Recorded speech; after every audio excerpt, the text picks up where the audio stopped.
ngobrol. Jadi mungkin oh ya sebentar, saya perkenalkan diri dulu. Nama saya Nurul Akriliati. Saya neliti tenun geringsing itu untuk tesis saya selama 2 tahun. Waktu itu langsung ke tenganan pegeringsingannya. Selama 2 tahun itu saya bolak-balik memang dari Jakarta Bali. Di Balinya itu bisa 2 minggu sampai sebulan, saya balik lagi ke Jakarta dan begitu terus selama 2 tahun. Jadi kalau misalnya kalau cuma ngobrol-ngobrol, mungkin saya akan bertanya dulu gitu, ini sejauh mana yang mau diobrolkan lah itu. Jadi ada baiknya kalau misalnya ada yang mau mencoba bertanya dulu, biar saya ada yang bisa saya ada yang bisa saya sampaikan lah seperti itu. Silakan Mas Gading. Baik, mungkin begini Bu, yang untuk pertama, jadi Ibu perkenalkan tenun geringsing itu apa dan bagaimana mungkin dari proses pembuatannya dan oh ya itu asalnya dari mana, terus ini apa mungkin apa sejarah tentang tenun geringsing itu. Mungkin pertama itu dulu Bu. Monggo. Oke, berat. Justru kalau untuk asal muasalnya sendiri itu masih jadi perdebatan sampai sekarang gitu. Jadi akan panjang cerita, cuman saya akan bilang aja. Jadi tenun ikat geringsing itu bisa dibilang hanya satu-satunya di Indonesia yang double ikat yang punya sejarah panjang. Sekali lagi ya, yang punya sejarah panjang, bukan hanya satu-satunya double ikat, tapi double ikat yang sudah punya sejarah panjang di Indonesia. Kalau ditanya dari asalnya, dia memang hanya ada dia berasal dari tenganan pegeringsingan.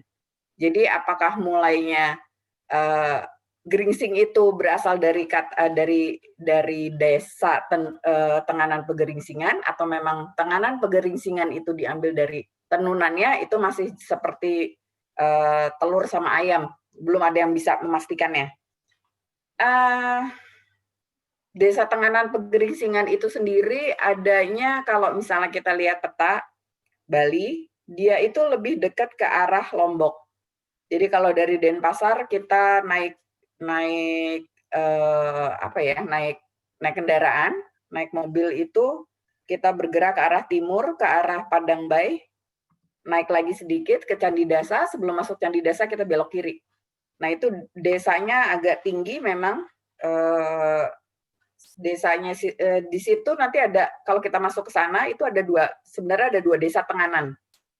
Sebelum Desa Tenganan Pegeringsingan itu ada namanya Desa Tenganan Dauh Tukat. Nah, waktu itu saya pernah lihat di sebuah acara televisi, sayangnya dibilangnya bahwa tenun geringsing itu justru berasal dari Tenganan Dauh Tukat. Itu salah berat. Karena sebenarnya yang benar adalah dari Tenganan Pegeringsingan. Jadi memang naik lagi ke atas. Di Tenganan Pegeringsingan sendiri itu desanya unik karena masih pegang itu desa adat, salah satu desa adat tertua. Dia dari sekitar abad ke-10 berdirinya desa itu gitu, dan itu sendiri punya sejarah yang sayangnya tidak tertulis, tapi ada di mitos dan cerita-cerita di Balinya itu sendiri gitu, bahwa itu dibentuk sama Dewa Indra dan lain sebagainya. Saya nggak berani. Maaf, Bu Nurul, itu termasuk Bali Age ya mereka ya? Oh, sebentar. Bali Age itu kalau saya telusuri, waktu itu Bali Age itu sebenarnya justru dari desa Age di Jawa. Jadi ada cerita dan ada kisah, dan saya bukan sejarawan, saya nggak berani ngomong, tapi saya waktu itu sempat baca-baca banyak. Itu jadi Age itu jadi orang-orang desa Age datang ke Bali membentuk mereka membawa ajaran Hindu.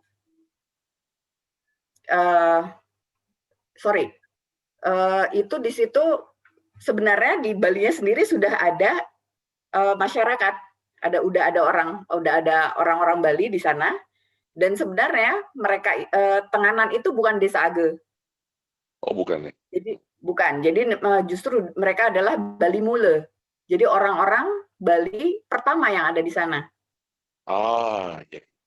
Ya, jadi di Tenganan sendiri itu kalau dilihat Hindunya amat sangat berbeda dengan Hindu Bali pada umumnya. Kalau Hindu Bali pada umumnya mereka punya 3 dewa yang disembahnya. Sementara kalau Tenganan sendiri itu sebenarnya bisa disebut Hindu dengan sekte Indra. Jadi mereka lebih mengagungkan Dewa Indra dibandingkan 3 dewa Hindu yang ada di Bali. Seperti itu. Oke, lalu kalau dicari tahu lagi, kenapa sih Gringsing ini dibikin ribut lah gitu ya, maksudnya bukan dibikin ribut,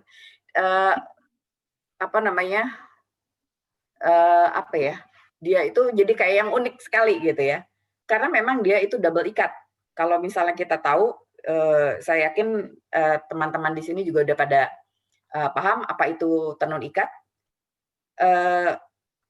Kalau dilihat dari Sabang sampai Merauke, Indonesia itu kebanyakan memiliki tenun ikat lusi atau lungsi. Jadi yang diikat adalah benang-benang lusinya. Hanya di beberapa daerah, malah saya agak kurang paham, ada beberapa daerah, tapi yang saya tahu salah satunya Tenganan juga, itu yang memakai tenun ikat pakan. Jadi ada tenun ikat lusi, ada tenun ikat pakan. Sementara ada satu lagi yang ikatnya itu adalah 2, tenun ikat lusi dan tenun ikat pakan bersatu. Itu makanya dibilangnya double ikat atau tenun ikat ganda. Nah, salah satunya ini yang ada di belakang saya itu tenun ikat gandanya Gringsing. Kalau dilihat dari ininya asal muasalnya, kemungkinan besar penelitian dari beberapa orang yang kebetulan dari Basel di Swiss, Museum Basel waktu itu nurunin orang ke sana untuk melihat gitu ya, untuk mempelajari tenun ikat ini. Itu setelah diteliti kemungkinan besar memang ini berasal dari India. Mulai dari motifnya dan caranya serta warnanya itu kemungkinan dari India. Sementara di dunia sendiri tenun ikat ganda ini hanya ada di 3 negara, di Jepang, di India, dan di Indonesia.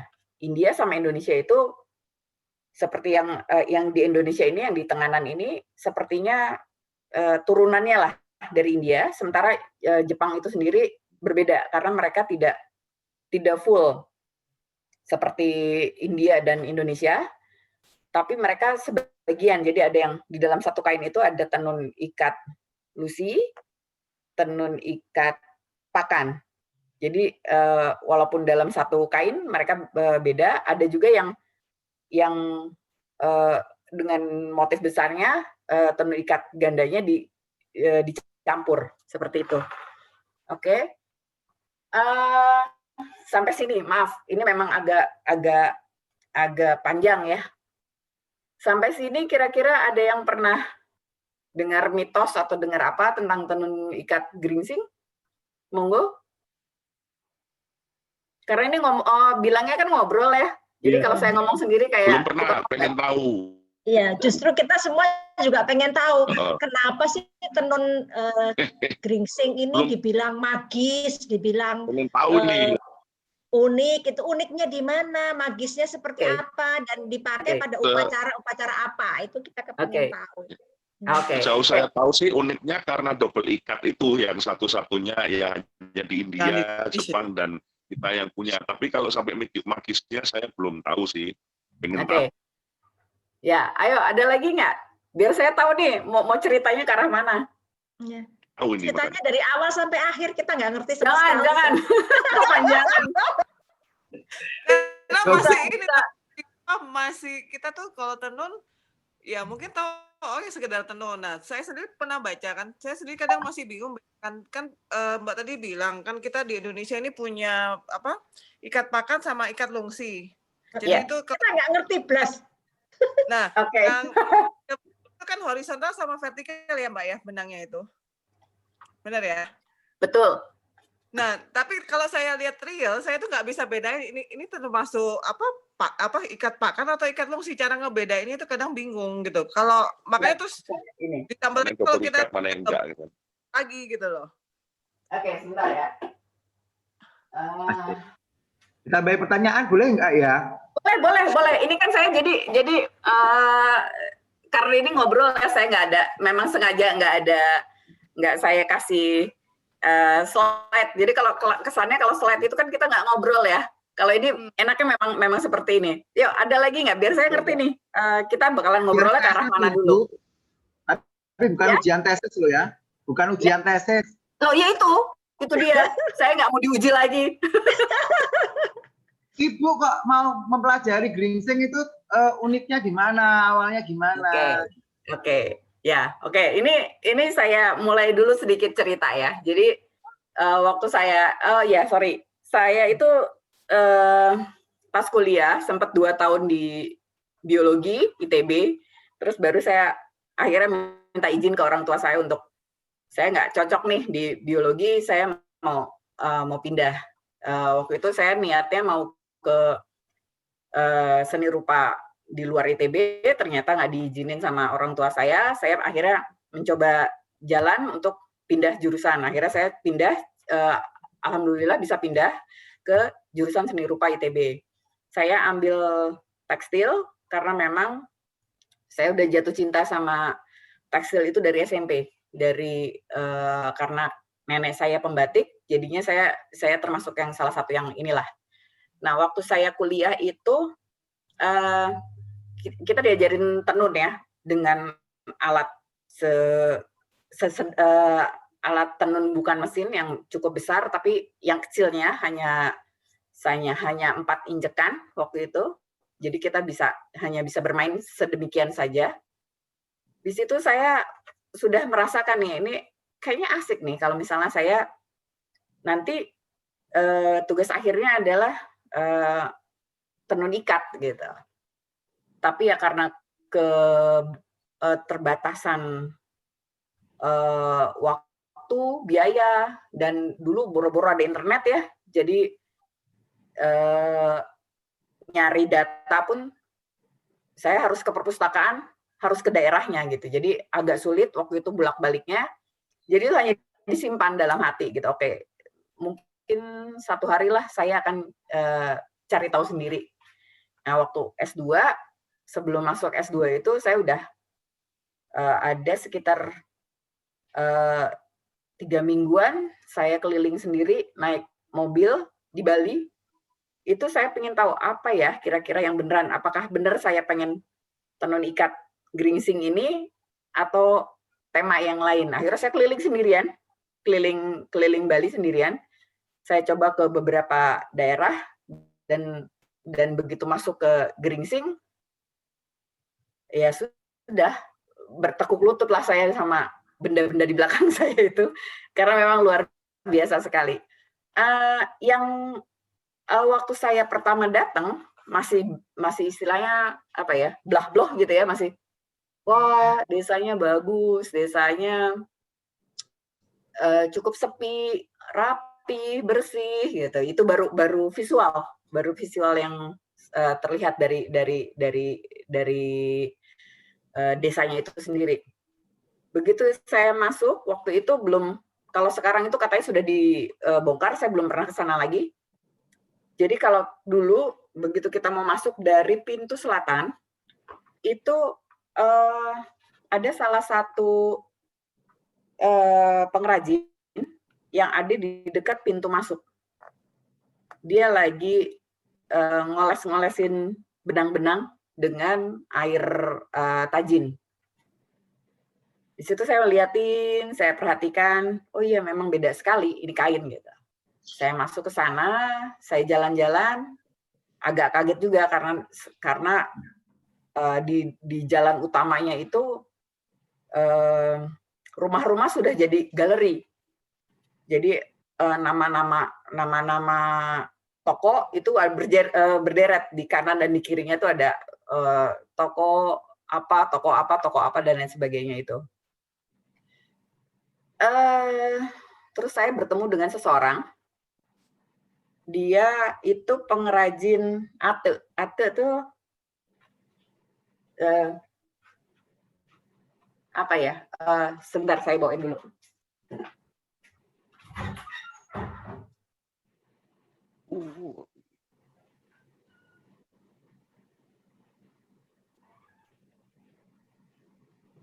Ini kalau mau beli kain dari seluruh Indonesia tinggal nari duit ya.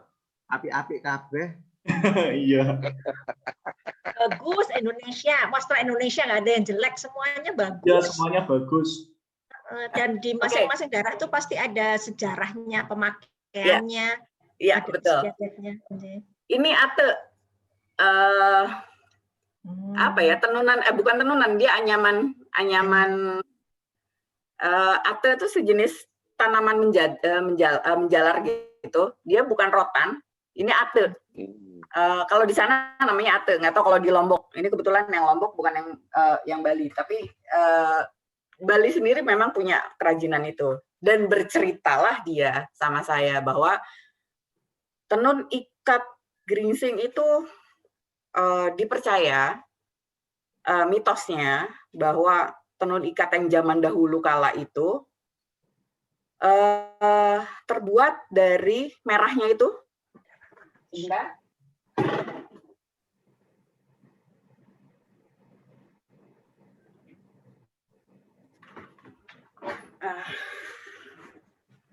Bisa lihat kan merahnya? Iya. Ya. Merahnya itu dibilangnya dari darah manusia. Ada yang pernah dengar sih?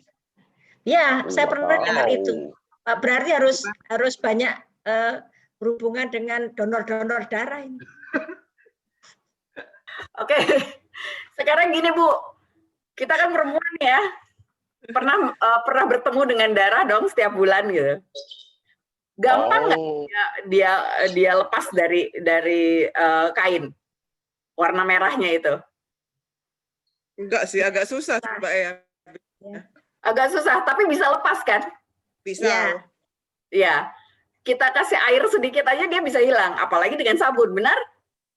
Benar. Ya, betul. Agak susah tapi bisa lah pokoknya. Ya, bisa, betul.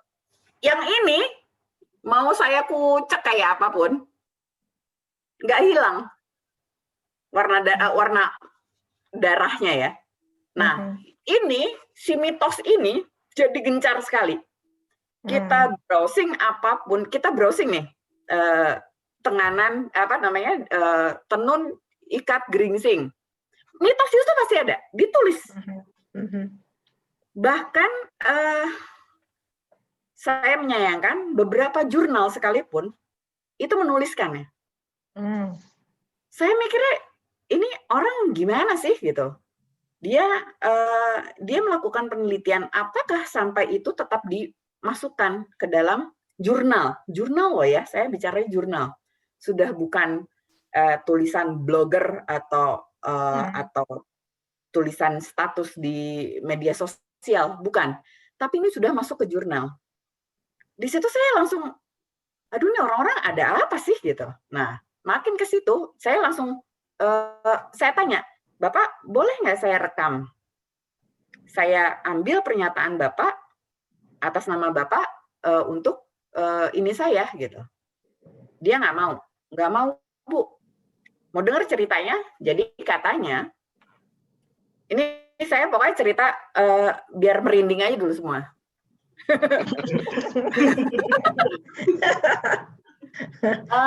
Jadi dibilangnya mereka itu dalam satu desa itu Oke, Tenganan Pegeringsingan itu memiliki lahan 917 hektar untuk satu desa adat ya.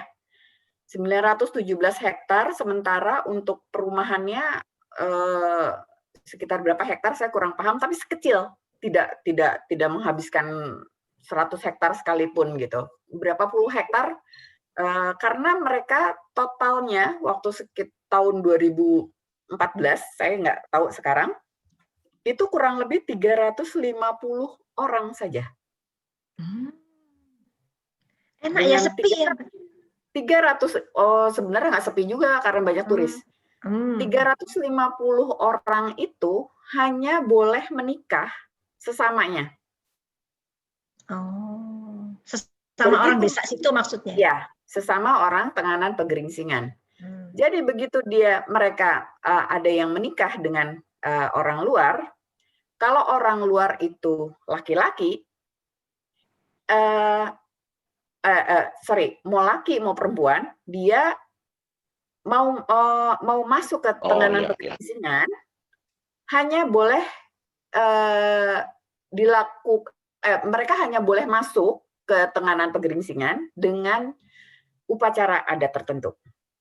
Dan mereka harus inilah, itulah, wah panjang cerita. Biasanya perempuan Tenganan yang dinikahi laki-laki dari luar, dia akan pergi. Diusir. Tapi cucunya boleh balik lagi ke Tenganan. Istilahnya diusir. Ya, cucunya anaknya dari yang nikah keluar itu boleh masuk. Tapi mereka nggak se-strict itu. Boleh kok, mereka boleh masuk, boleh datang, boleh tinggal dengan catatan Anda harus ikut upacara ina inu panjang cerita. Ya, dan saya kurang paham beberapa detailnya ya, tapi itu yang terjadi. Setiap bulan, kalau kita ke sana, setiap bulan pasti ada upacara. Entah itu upacara besarnya ya. Jadi saya nggak hafal banget, tapi kalau mau ke sana, saya sarankan ada dua upacara yang luar biasa. Yang satu itu sekitar Januari Februari, itu namanya Festival Tari Rejang. Kalau kita ke sana pas datang festival tersebut, Tari Rejang tersebut, tolong bawa ember sama lap buat tadah acai. Buat nadahin ilar kita. Karena kain-kain yang dipakai sama para daha atau perempuan yang belum menikah, itu umurnya ratusan tahun. Wow. Dan merinding. Lebih rapat, lebih kecil dari, waduh ini gimana nih? Ya, lebih kecil dari yang ada di sini. Lebih rapat, lebih halus, lebih merah, lebih. Jadi dan semua perhiasan. Jadi mereka hidup sederhana. Tapi pas tari rejang atau pas mereka harus sembahyang, itu semua keluar. Perhiasan di kepalanya, perbatangnya, itu emas semua. Nggak ada yang sepuhan, maaf. Nggak level. Orang buat dewa, mereka keluarkan semua. Datang sekitar Januari Februari, itu tergantung kalender mereka, karena kalender mereka beda sama kita. Dan sekitar bulan Juni Juli itu ada yang namanya Perang Pandan. Kalau tari rejang itu para daha yang keluar dengan perhiasannya. Juni Juli Perang Pandan itu para tarunanya itu akan berperang memakai pedang dari daun pandan yang berduri. Duri ya. Ya, itu bener. Jadi kalau misalnya udah kena misalnya di sini nih, lawan saya di depan, dia naruh daun pandannya di sini dan ditarik. Serem ya ngelihatnya, sama sekali nggak sakit. Nggak ada sakit-sakitnya. Ya, paham. Mereka yang nggak sakit, saya sih sakit lihatnya. Ya, paham. Kalau kita lihat seperti itu serem gitu. Tapi ketika saya ke sana lagi, saya lihat lagi setelah perang pandan, mereka diobatin. Nah, itu obatnya yang bikin justru mereka menjerit ketika diobati. Obatnya itu dari rempah-rempahnya mereka. Tapi besoknya langsung kering semua, kering total. Makin tertarik kan saya, ini orang, maaf, kita ngeliatnya kayak primitif banget sih gitu. Tapi ternyata mereka adalah orang yang paling sebuah komunitas yang paling solid. Mereka tahu kalau saudaranya yang di seberang sana lagi sakit. Mereka tahu dan mereka memperlakukan anak sampai orang tua amat sangat baik. Lalu mendengar cerita itu bahwa orang-orang yang sudah berumur sampai umur berapa sakit-sakitan, akhirnya mereka dikorbankan. Jadi diletakkan di altar.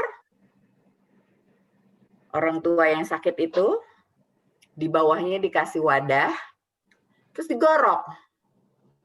Airnya ditampung, darahnya ditampung buat bikin kain. Kayaknya enggak ya? Ada yang percaya nggak? Nggak percaya dong, Bang. Mbak bilang tadi kan mereka sangat menghargai sesamanya, dan itu kayaknya nggak mungkin banget mereka lakukan. Mereka sangat menghargai. Itu dia. Betul, itu dia. Saya mikir, sebentar, ini mitos apa? Jahat banget gitu loh. Jahat banget nih orang yang bikin mitos ini. Dan itu hebatnya ada di mana-mana. Ada di buku, ada di jurnal, ada jangan di internet nggak usah dibilang lah. Bahkan teman saya begitu ada yang tahu saya mau penelitian ke sana tuh bilang, oh hati-hati di sana itu kamu jangan salah beli kain karena kainnya itu dari darah manusia. Itu untung teman saya nggak deket saya. Kalau deket saya udah saya karungin mungkin. Maaf. Jadi rasa penasaran saya makin besar. Akhirnya saya datengin satu persatu beberapa orang, nggak satu persatu, beberapa orang dari yang maksudnya dari anggota muda yang dia tuh termasuk yang disegani tapi masih muda, sampai para petingginya saat itulah, pendetanya sekarang tahun 2014 awal dia meninggal, narasumber utama saya itu. Jadi ya saya melihat bahwa itu kemungkinan ada maksud dua. Jadi waktu awal-awal mereka itu kan tertutup ya. Kebayang nggak? Lagi lockdown kayak gini mah mereka tenang aja. Karena memang seperti itulah mereka kehidupannya. Kebayang nggak? Mereka tuh biasa di desanya tenang, paling bertani, berkebun, mereka melihara babi di belakang rumahnya. Ya sudah, hanya itu saja pekerjaan utamanya. Terus tiba-tiba Belanda datang, masuk sekitar tahun 1930-an. Ada salah satu peneliti Belanda datang ke sana. Itu katanya Belanda lewat langsung disapu. Sisa Belanda lewat itu disapu. Saking keselnya mereka dengan pendatang.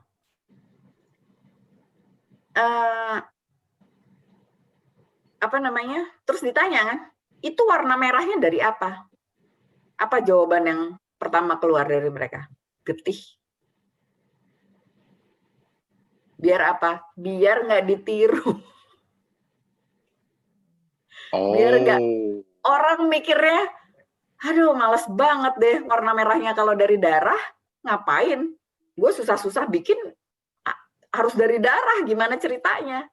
Nah, makin ke sini itu dibiarkan karena akhirnya jadi daya tarik untuk pariwisata. Jadi dibiarkan, ya sudah, dari getih ya udah dari getih, semua orang tahu dari getih. Begitu berarti saking ceritanya. tertutupnya mereka ya. Betul. Jadi cerita si getih ini akhirnya jadi ada dua versi ya, maksudnya apakah ya itu karena dia sudah males banget gitu, nenek moyang udah bilang males, ditanya-tanya, udah bilangnya dari getih gitu, dari darah. Yang kedua ya mungkin kemungkinan besar adalah apa namanya, untuk menarik wisatawan itu. Terus kenapa sih si kain ini dibilang magis? Dan biasanya orang sebelum sampai sekitar ya sampai kemarin lah itu masih geringsing itu masih dikenal sebagai arti kata geringsing itu sendiri. Kalau kita tanya ke semua orang yang ada di sana, mereka akan menjawab gering itu adalah sakit atau musibah atau mara bahaya. Sing itu maksudnya tidak. Jadi maksudnya Menjaga tidak dari sakit, tidak sakit, tidak Ya, tolak tolak bala. bala. Ya, betul. Saya tanya, kalau desa ini masyarakatnya, salah satu masyarakatnya ada yang sakit, diobatinnya gimana? Ya ke dokter lah, Mbak. Tetap ya dokter ya. Ya ke dokter. Loh, kan kainnya katanya tolak bala, saya bilang gitu. Nah itu saya lihat dengan mata kepala sendiri, ada yang datang, dia bilang dia sakit cancer, dia pengen beli untuk penyembuhan penyakitnya. Ya mereka sih tenang aja, kasih aja gitu kan. Ya udah nih, ini geringsing saya, kamu mau beli ya silahkan. Lah kalau merekanya sakit ya enggak, dokter Mbak.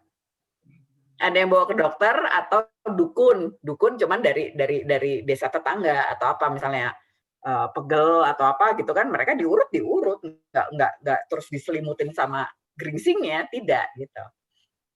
Lalu dari mana si bawa kain Mitos ini? itu berkembang ya. Ya, mitos ini berkembang. Jadi sebenarnya mungkin bukan soal mitos, tapi karena kita berhadapan dengan budaya yang sudah lama gitu kan ya, dan terpelihara.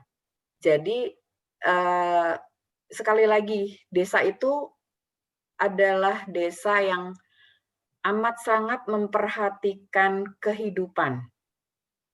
Jadi 917 hektarnya itu benar dijaga sama mereka. Apa namanya, perairannya, saya lupa namanya, yang Bukan. Sharing itu. Subak. Ya, subaknya mereka jaga. Hutan di sana, oh ya, kalau Desember, Januari, Februari kalau ke sana silahkan menikmati durian di Tenganan. Semuanya. Ayo Bu. Iya betul. Semua yang disajikan ke kita. Saya waktu itu seminggu ke sana, sehari 3 kali masuk rumah orang. Tiap kali dikasihnya duren. Kapan Mbak Nurul kembali lagi kalau sudah habis pandemi kita ikutan? Ayo open trip. Kalian belajar gitu. Ya, itu seminggu saya sampai pusing sama duren. Saya suka sekali sama duren, tapi karena sehari 3 kali, bahkan sampai 5 kali saya dikasih duren, ya pusing juga. Tapi itu durennya luar biasa, karena pasti matang pohon. Karena mereka ada hukum, ada hukum lain selain hukum Indonesia, mereka punya hukum sendiri. salah satunya adalah untuk tidak menebang pohon sembarangan, tidak mengambil buah atau apapun di hutan jika belum jatuh dari pohonnya, tidak merusak alam, dan lain sebagainya, dan lain sebagainya. Jadi kebayang itu republik di dalam republik. Jauh lebih manusiawi, lebih luar biasa dibandingkan negara kita saat ini. Ya. Jadi mereka benar-benar tiap keluarga itu ada gaji. Jadi mereka punya apa ya namanya? Kalau kita mah RT, RW, carik dan lain sebagainya, ya mereka juga punya. Jadi banjar gitu ya? Krama desa namanya. Jadi mereka punya mereka punya urutan. Yang duluan nikah, misalnya udah di urutan ketua nih, turun. Nah yang baru nikah di bawah. Tapi nanti yang atas kan mereka pensiun lah istilahnya. Yang ini naik truk. Jadi nggak ada istilah yang jadi nggak ada istilah gue lebih hebat dari lu gitu, nggak ada. Saya lebih hebat dari kamu, nggak ada. Nanti ada waktunya saya nyapu, ada waktunya saya nyari kayu bakar, tapi nanti ada waktunya saya yang berpikir untuk memecahkan masalah desa. Seperti itu. Jadi yang baru-baru nih, yang baru nikah, ya udah pontang-panting, cari kayu, cari beras, cari segala macam, itu mereka pontang-panting. Yang baru-baru nikah ini. Nanti lama-lama naik lagi. Seperti itu. Itu krama desanya. Makanya saya bilang desa ini penelitinya banyak sekali. Nggak cuma dari tekstilnya, nggak cuma dari subaknya, nggak cuma dari politik, nggak cuma dari sosial, dari musik, dari apa, itu peneliti banyak sekali yang datang ke sana. Karena memang kompleks lah istilahnya seperti itu. Nah, kita balik lagi ke tenun ini, karena mereka tenun ini itu merupakan tenun paling sakral di Hindu Bali. Jadi nggak cuma di mereka. Di Hindu Bali, tenun yang paling sakral itu adalah tenun geringsing. Kalau zaman dahulu, tenun geringsing itu hanya bisa dimiliki orang tertentu. Jadi kalau kalau di Hindu Bali pada umumnya, mereka biasanya, sebentar saya ambilkan dulu. Ada kain yang ini masih, aduh kelihatan nggak ya? Ini masih belum digunting ujung-ujungnya, jadi dia masih full, betul, masih berupa lingkaran. Nah ini dibilangnya kain perawan. Kain perawan ini dipakai untuk alas waktu meratakan gigi.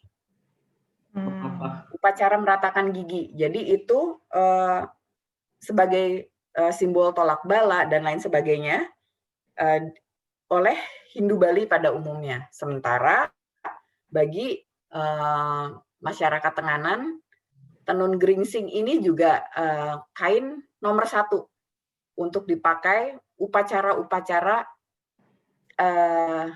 tertentu. Jadi mereka nggak tiap-tiap pakai geringsingnya juga. Jadi tidak tiap upacara, karena mereka upacara banyak sekali, tidak tiap upacara mereka pakai geringsing ini. Jadi geringsing ini memang baik di Tenganan Pegeringsingan maupun di Bali pada umumnya itu dinobatkan sebagai kain paling sakral. Itu gitu. bentuknya itu jarik kah, selendang kah, atau gimana ya Mbak ya? Oke. Sebentar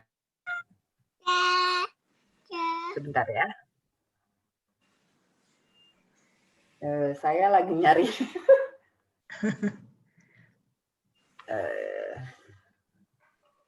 Oke. Kelihatan nggak ya?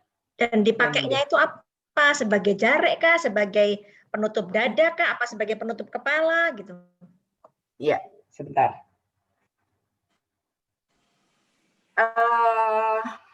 Agak berat nih ya. Saya mulai cerita gini. Kelihatan nggak ya? Bu Nurul. Ya. Mungkin waktu nunjukin kainnya itu virtual background-nya bisa di ini dulu Bu, soalnya ini kayaknya kepotong sama virtual background-nya. Ya. Sebentar.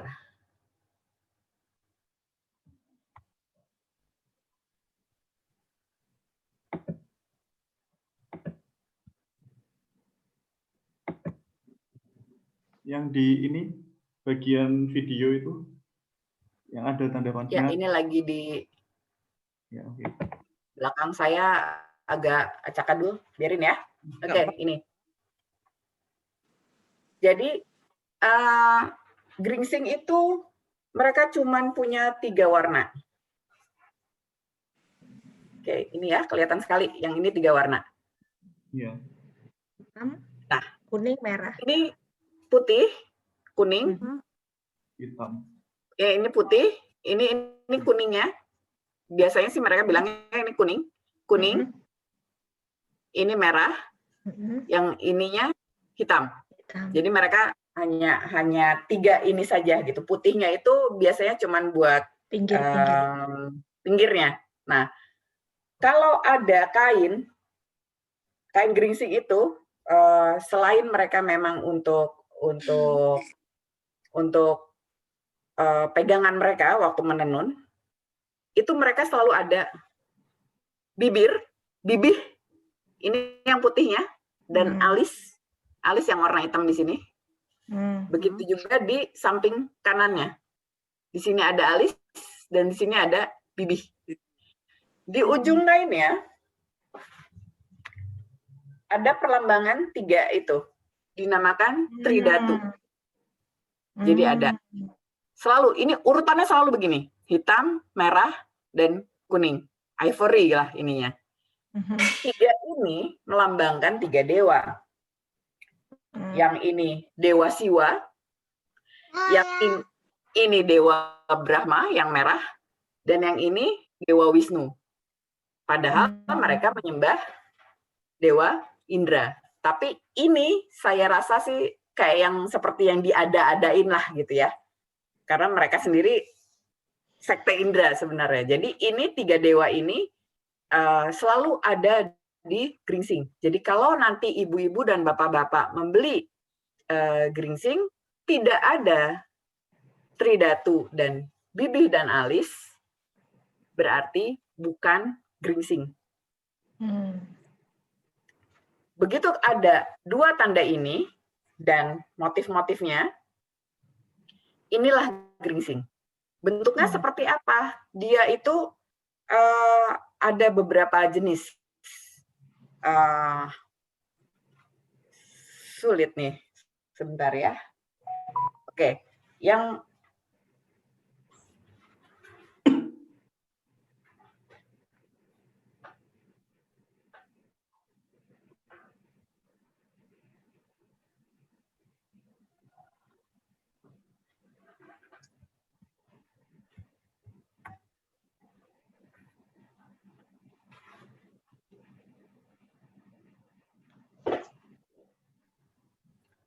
Oke. Gimana ya? Agak berat nih ininya. Ini besarnya lebih. Nah, ini deh.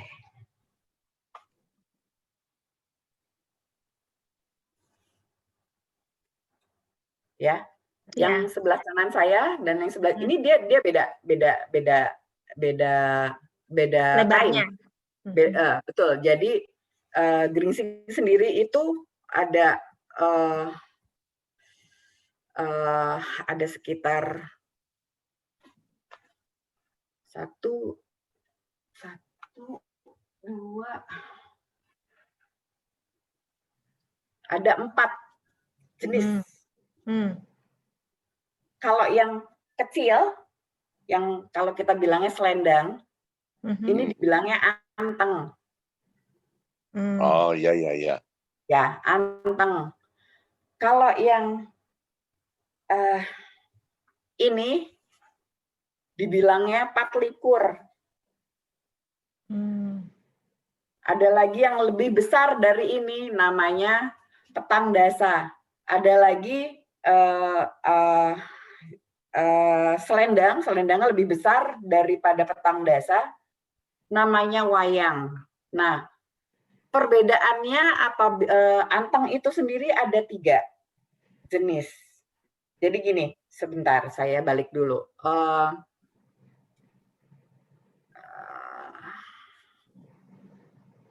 Dia itu motifnya geometris.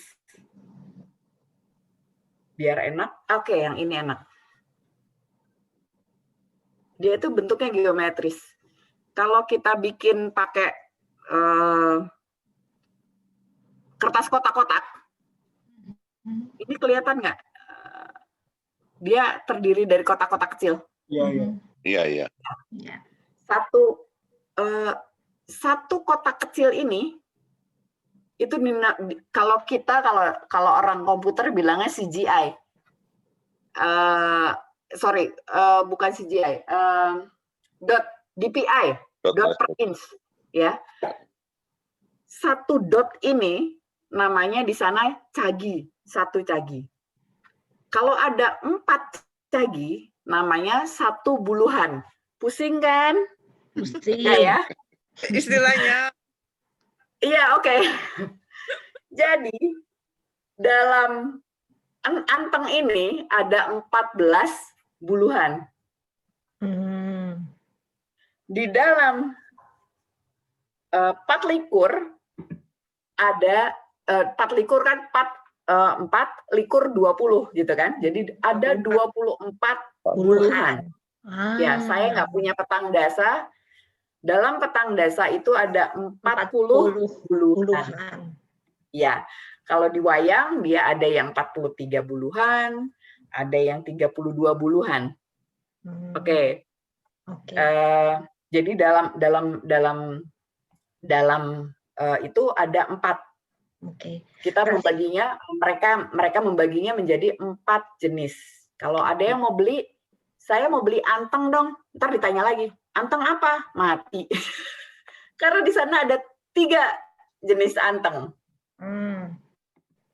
Ada namanya sanan empek. Nah, kalau kita dengar sanan empek, itu akan sering terdengar lagi. Sanan empek itu adalah salah satu jenis daripada anteng.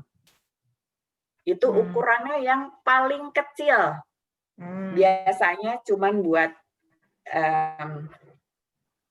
di depan. Nanti mungkin saya cari ininya, fotonya di depan seperti ini, buat di depan. Itu sanan empek.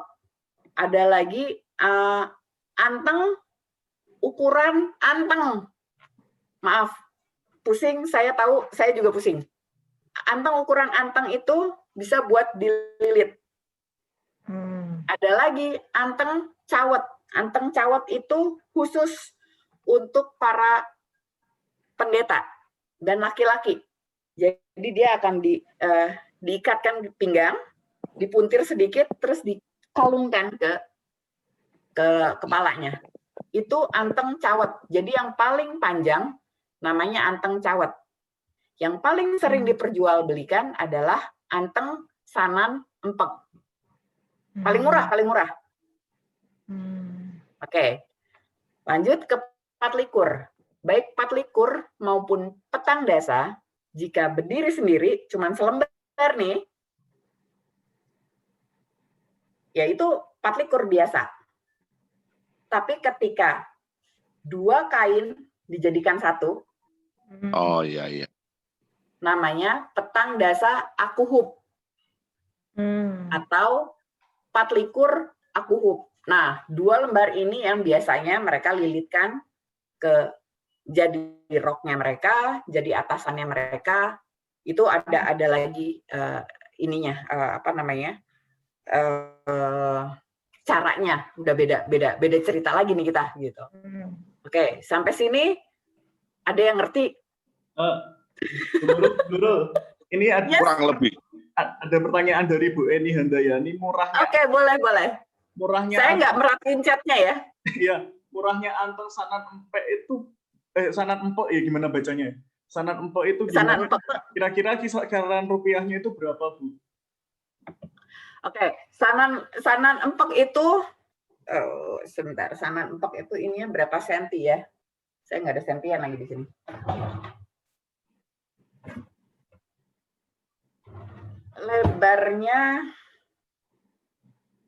Lebarnya mungkin sekitar 22 cm semuanya, 20 sampai 25 cm lah untuk anteng ya. 14 buluhan itu ukuran lebar adalah 20 sampai 25 cm. Tapi untuk ini saya sambil nyontek ya. Untuk Sanan Empek 150 cm, dia paling kecil. Untuk anteng 200 sampai 250 cm. Untuk cawet 300 sampai 350 cm. Itu jadi panjangnya. Kenapa panjangnya? Untuk kalau untuk 4 likur itu lebarnya 40 sampai 45 cm, panjangnya 150 sampai 200 cm. Untuk yang petang desa lebarnya sekitar 60 sampai 65, panjangnya kurang lebih sama 150 sampai 200. Kalau wayang tergantung lebarnya, kalau yang 32 buluhan itu sekitar 55 60, kalau yang 43 buluhan 65 sampai 70, lebarnya 200 sampai 250 cm. Oke. Untuk harganya, Bu, kira-kira masing-masing kain itu? Ini dia, paling doyan gue. Jadi begini. Ya, saya juga sudah tahu deh harganya. Ya, oke. Tenang.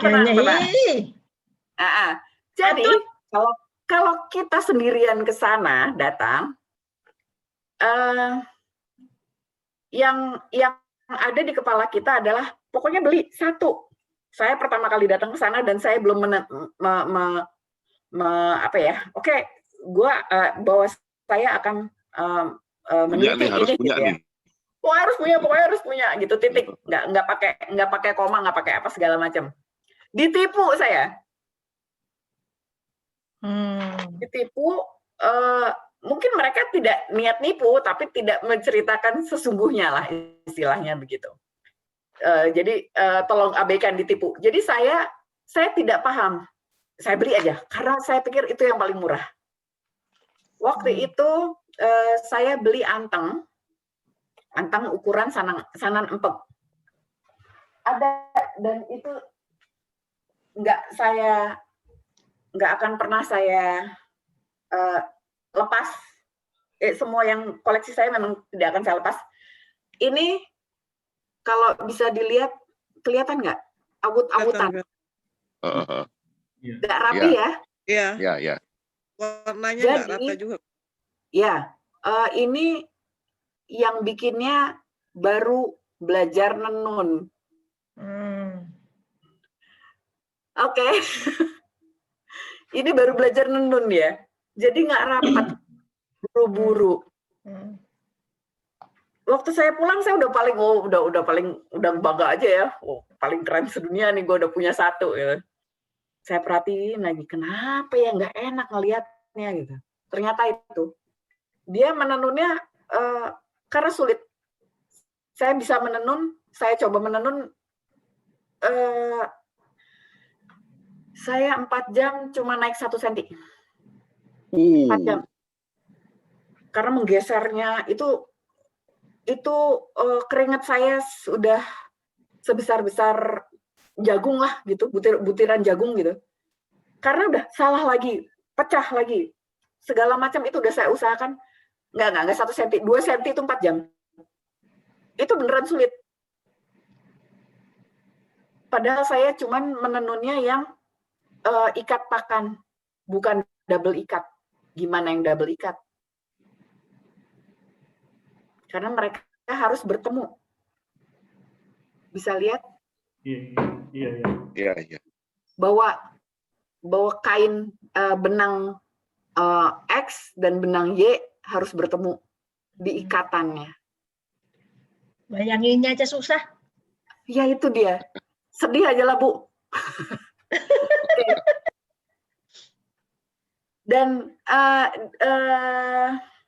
saya harus mulai dari mana? Ini saya pusing sendiri. Oke. Apalagi kita, Mbak. Dari harganya, Bu. Apalagi kita, tambah pusing. Dari harganya, Bu. Saya sekarang harganya berapa? Maksudnya kisarannya di sana, karena beberapa pengrajin yang masih sering saya tolong itu ada sekitar 6-7 pengrajin yang itu mereka punya perbedaan yang mendasar. Satu, dari benang yang dipakai. Jadi mereka selama 1000 tahun itu untuk yang mereka pakai ke upacara ya, harus dari benang, istilahnya mereka adalah dari benang Bali. Kalau apa itu benang Bali? Kapas Bali. Tenun sendiri ya. Pintal sendiri. Ya, pintal sendiri. Jadi benang itu dulunya yang jual itu hanya dari Nusa Penida. Hanya. Lucu ya. Karena mereka sendiri punya 970 hektar, tapi tidak seorang pun dari mereka yang mau membudidayakan menanam kapas. Betul. Kapas Bali yang mereka butuhkan untuk upacara adat. Jadi di sana ada satu orang, kakek-kakek, aduh saya terakhir ke sana aja dia udah 84 tahun kalau tidak salah, saya lupa namanya.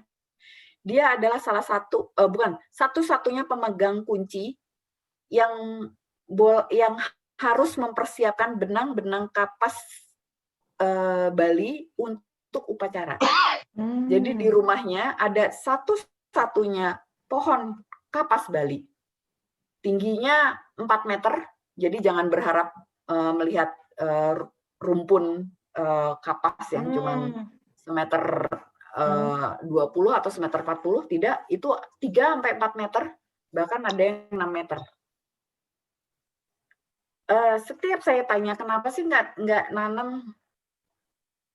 Susah, Bu. Ya ada aja alasan. Sudah. Kita biarkan saja mereka seperti itu. Jadi kapas Bali ini sekitar tahun 2012 harga per kilonya adalah 1 juta. 1 kilo itu hanya bisa bikin sanan empek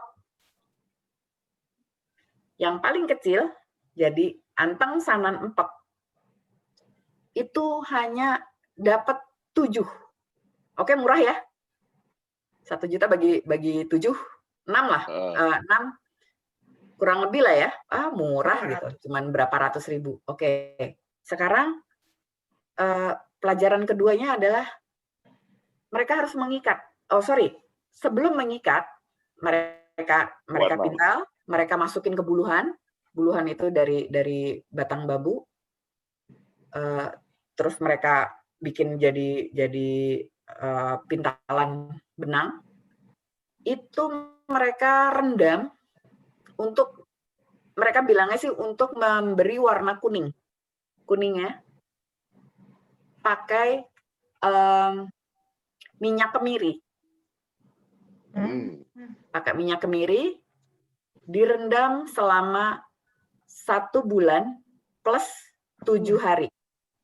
Ya, sekitar 40 Sebentar, 1 bulannya bukan bulannya Indonesia, bukan bulannya dunia, tapi bulannya Bali. Jadi 35 hari ditambah 7, jadi 42 hari. Direndam. Beberapa hari sekali harus dikeluarin, kucek. Di ini kalau ada lalat lah atau apalah dibuang, tutup lagi. Gitu terus. Akhirnya rendaman itu tidak diganti, tapi terus selama 42 hari. Hari ke-42 dilihat, oh kurang, tambah 42 hari lagi. Baru satu ya, aku baru cerita satu nih. Oke, baru cerita satu loh, 42 hari. Kita anggap 42 hari aja deh, 42 hari. Ya oke, cukup nih. Ternyata kemirinya bagus. Mau tahu nggak kemirinya dari mana? Dulu kemirinya itu diambil dari hutannya mereka. Yang artinya apa? Tidak boleh diambil dari pohon. Hanya boleh diambil dari jatuhan. Artinya apa? Buah kemirinya adalah buah yang sangat tua. Berarti minyak kemirinya juga udah minyak yang paling bagus. Tidak direbus, tapi ditumbuk dan dipres. Cold press. Ya. Ya. Terus dan dipres. Ya, jadi keluar minyak yang paling baik. Tapi sekarang karena ya kebayang rebutannya kayak apa itu, nungguin satu pohon, woi buruan turun kan nggak mungkin juga. Akhirnya mereka tetap membeli. Sekali lagi, tidak ada upacara khusus untuk pembuatan kainnya. Sama sekali nggak ada. Oh katanya harus pakai kendi khusus. Ya kalau saya mau bikin kain, terus saya pakai bekas masaknya habis masak kunyit, ya bubar. Jadi makanya saya akan memakai yang khusus memang. Yakin kita tidak akan mencampur kan? Kita mau coba nyelup kain, tapi pakai dandang yang ada di dapur, nggak mungkin juga kan? Jadi memang khusus. Tapi ya ember biasa. Bukan yang sudah diguna-guna atau dimantrai, tidak sama sekali. Tidak ada upacara khusus untuk pembuatan tenun geringsing. Tolong dikasih tanda seru di situ, karena banyak mitos di situ. Sudah 42 hari diangin-anginkan. Benang-benang kuningnya itu diangin-anginkan. Sudah diangin-anginkan, baru dianginin. Jadi dihitung sesuai kebutuhan kain yang akan dibuat. Oke, ini ada berapa benang untuk pakannya, untuk lusinya. Baru diikat. Dan tidak semua orang bisa mengikat. Jadi ada orang-orang tertentu yang mengikat motif-motif tertentu. Tidak semua orang menguasai semua motif. Oke, mereka mengikat. Ada yang cepat, ya 2 hari kelar. Kalau untuk yang segini 2 hari. Ada yang seminggu, ada yang kalau wayang mungkin sampai sebulan lebih untuk mengikat. Lalu mereka bawa ikatannya, kan sudah jadi, dibuka, ikatannya dikirim ke desa Buk-Buk untuk diberi warna biru, indigo. Dulu desa Buk-Buk itu sekitar berapa jam ya? Setengah jam sampai sejam lah saya waktu itu ke desanya. Dulu di desa itu penuh sekali sama orang yang bisa mewarnai indigo. Jadi di desa itu ada pantang, tidak boleh mewarnai indigo. Tidak boleh ada di desa itu, tidak boleh mewarnai indigo. Tapi sekarang itu tidak juga gitu, tidak seperti itu juga. Karena maaf ini memang saya harus cerita bahwa di sana bilangnya bahwa orang yang mencelup indigo itu tangannya kayak ketek. Tahu ketek? Ya, monyet. Kenapa? Karena hitam. Hitam, ya. Ya, biru lebih tepatnya ya, biru tua gitu. Hitam. Ya, karena kan ya. Iya, berapa banyak itu mereka hitam gitu. Dibilangnya tangannya kayak ketek katanya. Itu nggak boleh. Tapi kalau menurut salah satu pemuka di sana, kayaknya sih Mbak, maksudnya leluhurnya, maksudnya adalah pembagian kerja. Bahwa benangnya dari Nusa Penida, mencelup birunya kita kasih lagi ke orang. Jadi jangan dimakan sendiri, Mbak. Bagi-bagi rezeki ya. Bagi-bagi rezeki. Tapi kalau ada yang ngeyel, dibilangnya tangan ntar kayak ketek. Seperti itu. Jadi apa ya? Terlalu vulgar gitu untuk kalau dulu nenek-nenek kita kalau misalnya kita itu jangan duduk di depan pintu, pamali. Nanti nggak enteng jodoh gitu kan? Sama di sini juga banyak mitos-mitos yang terjadi seperti itu gitu. Oke. Si desa Buk-Buk ini dulunya banyak sekali. Bahkan ada satu keluarga yang sudah menguasai sekali. Tapi sekitar tahun, saya lupa apa dia 70 apa tahun 90-an. Akhirnya dia apa 80-an, dia menyerah. Saya nggak mau lagi karena ada cerita sedih di balik itu. Jadi anaknya, apa cucunya, itu masuk ke kendi gentong besar sekali yang isinya larutan indigo dan meninggal tenggelam di sana. Baru diketahui keesokan harinya. Jadi si pemilik pencelupan indigo ini trauma dan memutuskan untuk tidak menerima pencelupan indigo lagi. Sementara desa Tenganan itu sangat membutuhkan. Dan siapa yang tahu ramuannya? Ya cuman orang-orang itu kan. Akhirnya ada salah satu yang di sana mau ngulik, akhirnya bisa berjalan lagi. Dan sekarang satu-satunya ada dua yang bisa mencelup, yang satu di desa Tenganan, tapi dia khusus untuk dianya sendiri, dan satu itu tetap di desa Buk-Buk. Yang di desa Buk-Buk ini pernah kerja di orang yang di Tenganan ini. Itu yang terakhir saya tahu ya, saya belum balik lagi ke sana. Sudah nih 2 minggu itu ngasih warna birunya itu 2 minggu. Belum pakai antrian ya. Jadi kalau 2 minggu tuh prosesnya aja, antriannya nggak tahu berapa, mungkin bisa sebulan atau 2 bulan. Masih ecel ya. Tadi berapa? 42 hari ditambah, anggap seminggu, ditambah 3 minggu lah ya. Udah 2 bulan ya. Baru 2 bulan ya. The best part adalah memberi warna merah. Saya kasih contoh 2. Iya.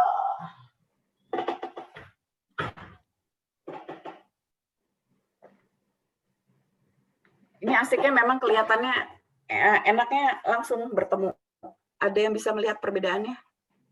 Marun sama orange ya, Mbak? Warnanya lebih merah ya. Yang lebih merah yang sebelah kanan. Yang ini ya, lebih merah kita. sama yang ini. Iya, kirinya Ibu. Tangan kiri Pak Nurul lebih dekat. Kirinya Bu Nurul. Oke, terus saya kasih lihat ininya. Jumlah ini motifnya. Oke. Motifnya lebih detail yang mana? Yang sini atau yang sini? Lebih bagus yang mana? Lebih rapih yang mana? Yang kanan. Kalau saya kirinya Bu Nurul kayaknya lebih rapi. Yang merah, yang orange? Yang merah kalau saya. Yang merah, yang dark. Yang merah. Ya. Oke, sudah ya. Boleh. Kalau ini dipegang kedua lembar ini aja sudah beda rasa. Sayangnya kita nggak bisa pegang, saya kasih juga nggak bisa ya. Oke, saya bilang yang ini lebih tebal dibandingkan sama yang orange. Yang orange ini benang lusinya dari benang Bali, benang pakannya mereka beli kalau sekarang istilahnya Bali Tuban, Tuban Bali, maksudnya dari Tuban, daerah Tuban Bali. Ada lagi kalau dulu dibilangnya dari benang bintang, mungkin mereknya bintang. Kalau yang ini dua-duanya dari kapas Bali. Oke, lalu apa bedanya keduanya? Yang orange ini, jadi yang merah ini itu dari tumbukan kulit akar mengkudu dan kulit bukan ketapang. Aduh, maaf saya lupa. Kulit ini plus satu kulit lagi. Saya lupa. Maaf banget. Nanti saya kalau ingat saya bilangin. Ini setelah mereka ditumbuk dibersih masih dengan ikatan ya. Jadi ada yang ikatan ada kalau yang ini yang hitam ini sudah dikasih warna biru kan. Nah, yang merah ini yang putih tetap ikatannya, yang merah ini dibuka ikatannya. Ikatannya dibuka, yang biru tetap dicelup. Iya, jadi yang tidak diikat itu adalah yang warna hitam. Oh, oke. Selalu diikat sampai akhir hayat, sampai akhir adalah yang kuning. Yang merah setelah pencelupan warna biru, yang merah ikatannya dibuka. Yang putih tidak. Oke? Sudah mereka celup si benang-benang tadi, belum kain ya, benang-benang tadi dicelup di dalam larutan tuh kan saya jadi lupa. Mengkudu tadi, akar mengkudu tadi. Akar mengkudu dicelup, itu lembar demi lembar benang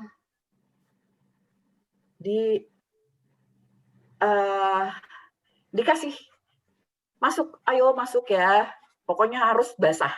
Dimasaj. Ya, dimasaj. Satu-satu itu, walaupun udah ada ikatan, mereka buka yang tidak terikat itu selembar demi selembar sama mereka di ini 3 hari itu direndam. Hari ketiga diangkat, diangin-anginkan. Sesudah kering, dimasukin ke plastik, disimpan. Sekitar 3 bulan sekali, atau mereka lihat, oh udah haus istilahnya. Oh benangnya sudah haus. Kita ulangi lagi, masukin lagi itu ke larutan mengkudu. Terus keringin lagi, masukin plastik lagi, didiemin. Tiap 2-3 bulan mereka lihat lagi, oh sudah haus, masukin lagi. Oke? Yang warna orange ini hanya 6 bulan. Oke. Disimpan. Oke? Jadi sekitar 3 kali pencelupan tuh Mbak Uy ya? 3-4 kali, saya nggak tahu, tergantung hausnya Mbak. Ya. Jadi kalau in average 2 bulan berarti 3 kali lah hitungannya ya. Ya, oke. Yang ini 6 tahun. Wow. Nanti bolak-balik dicelup gitu ya. Ya.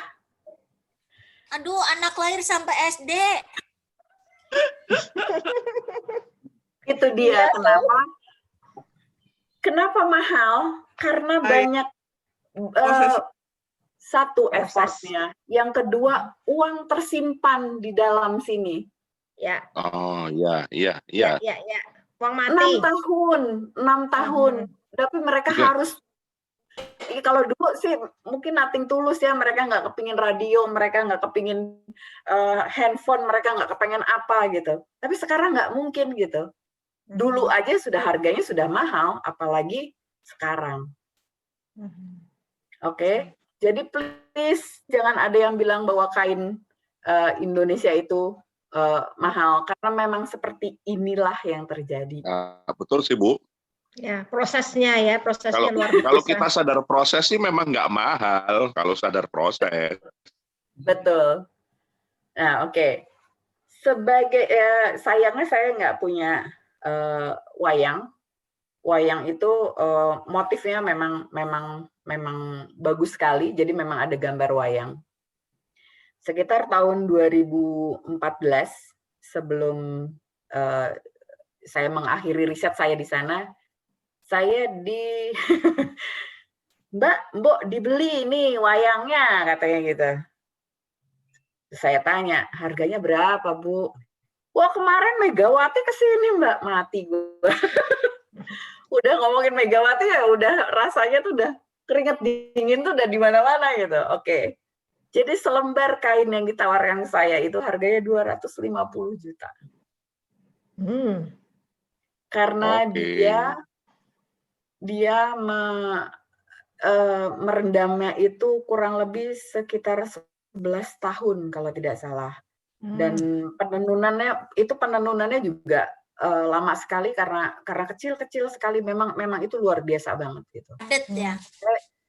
Saya dalam hati, ya Allah ya, mau ya, masa gue jual mobil dulu gitu kan. Kayak saya sampai bilang, Bu, terima kasih, ini indah banget, tapi saya rasanya saya tidak sanggup gitu kan. Terus dia bilang, nggak apa-apa Mbak, bisa dicicil, mati ya, cicil kain segitu. Oke, itu di luar batas saya lah. Akhirnya saya cuman beli 2 kain bagusnya dia gitu. Walaupun beneran saya cicil gitu, cuman ya memang puas, beda sekali gitu dengan dibandingkan yang waktu saya pertama kali beli dengan ininya yang hancur lah segala macam. Yang sanan empek gitu ya. Ya, yang sanan empek yang pertama. yang layum gambreng itu. Ini sama orang desanya itu nggak dipakai sehari-hari ya, Bu, kainnya? Maksudnya nggak boleh. Oh, nggak boleh. Nggak boleh dipakai sehari-hari. Nah ini, kalau saya ditanya, Mbak kok punya punya kain geringsing kok nggak dipakai? Saya cuman bisa bilang, saya tahu maknanya. Saya tahu buat mereka itu adalah kain sakral. Jadi saya tidak akan pernah menggunakannya. Karena ya sudah ada ikatan sama mereka gitu. Jadi udah nggak bisa saya misalnya sehari-hari saya pakai atau gimana. Jadi kalau saya mau pakai, itu saya minta izin. Mereka saya sendiri bilang nggak apa-apa Mbak gitu ya. Cuek banget mereka juga. Cuman saya tetap yang tidak bisa, saya tetap akan minta izin. Saya minta izin pakai ya, karena Mbak Yuni ingat nggak waktu kita di UI? Ya. Nah, itu saya pakai buat ikatannya, sama waktu yang seminar tenun ikat yang dunia itu, saya tuh minta izin. Saya minta izin ya, saya itu. Padahal cuma diselendangin gitu. Tapi itu tetap saya minta izin karena memang kayaknya nggak etis gitu buat saya untuk memakainya. Nah, buat mereka kain geringsing itu tidak boleh dipakai langsung bersentuhan dengan kulit karena paling sakral. Jadi mereka akan melilit badan mereka dengan kain. Ini mereka buat juga dengan kainnya. Baru mereka kainnya apa aja, bisa kain batik, bisa kain printing, bisa tenun Nusa Penida atau tenun mana mereka pakai. Baru mereka melilit lagi dengan si geringsing ini. Pokoknya nggak langsung aja, nggak langsung menyentuh kulit aja. Tidak boleh, karena itu kain sakralnya mereka. Tanya Mbak Nurul, izin. Monggo. Apakah ada kaitannya itu dengan karena proses pewarnaannya itu ya? Karena kalau bersentuhan dengan kulit tuh kan garam-garam tubuh ini itu yang akan mempengaruhi juga ke warna kain itu. Kalau misalnya bersentuhan dengan kulit ya, kan ada reaksi kimia yang terjadi antara Ya. kain Iya, iya. dengan sentuhannya itu, dengan apa garam-garam tubuh itu. Mungkin apakah itu juga gitu? Bisa jadi, tapi karena mereka terlalu apa ya? Mereka tidak memikirkan itu, Mbak. Sama sekali nggak memikirkan bahwa ada kemungkinan seperti itu. Jadi kalau saya tanya, Bu, Mas, Bang, Pak, Om, itu kain geringsingnya kalau udah selesai upacara, ada upacara tertentu nggak untuk masukin ke lemari? Ya nggak ada, Mbak. Santai, Jack. Jadi beneran santai mereka. Oke, ini sakral, tapi nggak segitunya kok, gitu loh. Jadi saya Kain sakral mereka tapi nggak berlebihan gitu ya. betul gitu. Oke, ini sakral, tapi nanti saya ceritakan kenapa mereka bisa seperti itu. Jadi ya sudah, kalau dia kotor, ada misalnya habis perang pandan nih, wah jebret habis hujan kotor lah gitu. Itu apa boleh buat mereka cuci? Atau cuma sekedar ini aja ya udah diangin-angin, nggak, jarang sekali dicuci. Tapi semakin lama disimpan di rumah, semakin merah warnanya, semakin matang warnanya. Dibandingin kalau kita sama pewarna-pewarna alam yang model zaman sekarang ya, celup-celup beres. Ya beda banget lah. Yang kedua, mereka mencucinya dengan, kan saya nanya, cucinya pakai apa? Nah, pencuciannya mereka ada khusus. Mereka menampung air hujan yang jatuh dari atap ilalangnya mereka. Saya lupa itu ilalangnya dari jenis rumput apa, saya lupa. Itu ditampung dan mereka mencucinya dari situ. Semakin sering sering dicuci, tidak apa-apa kalau memakai air dari situ. Ya mungkin lebih basah, entah lebih asam, karena saya dulu nggak punya pH meter, nggak saya tes, jadi nggak, itu saya masih belum tahu. Cara nyimpannya di mana? Dilipet aja, Mbak, masukin lemari, beres. Saya pikir kayak keris gitu loh, harus dimandiin kembang. Enggak, Mbak, enggak. Simpen aja, wes, dah tenang. Oke, terus gimana magisnya? Di mana tolak balanya? Di mana ada perawat dari Jerman yang datang minta beli beberapa lembar benangnya karena nggak sanggup untuk beli satu kain ini. Mitos. Tapi memang ada satu kain tua yang sudah saya lupa namanya. Untung bukan lagi ujian gue. Lupa banyak. Lagi ngobrol kan kita kan ya. Nggak ujian kan saya kan ya.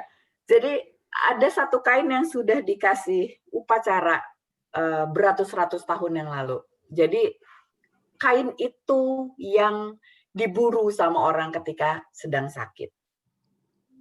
Mereka datang, dulunya itu kain dipretelin, diguntingin. Ujungnya gunting sedikit, strik gitu kan, kasih ke orangnya. Ada yang dibakar, bakarannya terus diminum. Oh udahlah, saya nggak tahu lah itu ceritanya. Akhirnya lama-lama pemuka agamanya bingung, pendetanya tuh bingung. Lah ya habis dong kain saya. Kalau situ guntingin terus, nanti orang datang gunting lagi, dan itu dikasihnya free, nggak ada uang yang diberikan kepada desa untuk menggunting kain tuanya itu. Akhirnya para krama desa tadi, pejabat-pejabat desa itu berkumpul, berembuk, dipandu dengan pembimbing krama desanya, yang maksudnya yang udah sepuh-sepuhnya itu diundang untuk ngobrol. Ini nggak mungkin nih kita. Jadi akhirnya oke, disepakati hanya celupan saja. Jadi kainnya yang sudah diberi mantra itu dicelupkan dalam air, airnya yang diberikan. Sebelum orang itu melakukan, mereka harus sembahyang dulu. Entah itu ngasih sesembahan, entah itu apa, saya nggak bertanya lebih lanjut, karena memang penelitian saya bukan ke sana. Setelah mereka melakukan itu, air celupan kain yang bermantranya itu diberikan, sudah. Terus saya tanya, adakah warga desa sana kalau sakit seperti itu? Tidak. Nggak ada. Jadi yang mempunyai keyakinan bahwa geringsing itu punya magis, punya sesuatu yang dibalik itu hanya orang luar, merekanya tidak. Tapi nenek moyang mereka itu sudah memberikan satu hal pada mereka. Ketika kalian melakukan keseimbangan dalam hidup, maka kalian akan bala tidak akan datang pada kalian. Perlambangannya itu adalah di kain ini namanya tapak dara. Ini yang plus ini. Namanya tapak dara. Jadi ketika kehidupan desa itu seimbang, makrokosmos dan mikrokosmosnya itu seimbang, maka hidup kalian akan jauh dari bala.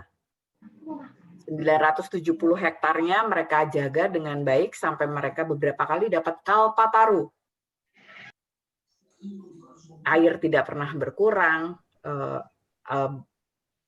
hutan dijaga, tidak ada penebangan liar. Oh ya, kalau sampai ada orang ketahuan menebang pohon, mereka beneran diusir dan tidak boleh tinggal lagi di desa utama, desa Tenganan Pegeringsingan itu. Jadi mereka adanya tetap di bloknya itu, tapi di ujung itu udah tempat daerah pengusiran. Jadi sudah bukan warga Tenganan Pegeringsingan. Wah. Keren ya? Jadi mereka nggak dapat gaji, jadi para kerama desa ini dapat gaji, mereka punya hak-hak khusus, walaupun punya kewajiban khusus untuk desanya juga, tapi hak-hak khusus itu mereka punya seperti itu. Jadi magisnya ada di kehidupannya mereka sendiri. Sampai sekarang hal itu masih berlangsung nggak, Mbak Wi? Masih banget.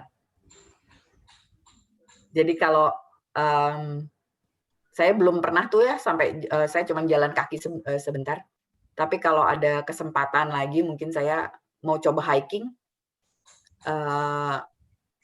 Ikut ya? Yuk. Itu hiking ya itu. Jadi bahkan di pinggir hutan dan desanya mereka meminta pemerintah setempat untuk tidak mengizinkan berdirinya villa, bungalow, hotel. Bahkan rumah yang tinggi pun mereka tidak meminta pemerintah setempat untuk tidak mengizinkan. Karena akan merusak banyak hal dari mereka. Begitu. Mudah-mudahan itu bisa dijaga ya, Mbak. Karena Amin. dengan apa ya? Sekarang kan dengan masuk pembangunan akhirnya masyarakat adat ini kan terpinggirkan. Tidak didengar. Otonomi daerah, Mbak Pris, otonomi daerah tuh. Bali apalagi kan Bali ini, Mbak, termasuk yang cukup besar ya untuk welcome dengan investor kan? Ya, betul. Ya, itu kalau di atas lantai 3 itu dewa-dewanya tinggalnya. Makanya kalau buat ini nggak boleh dari 3 lantai tingkatnya. Iya.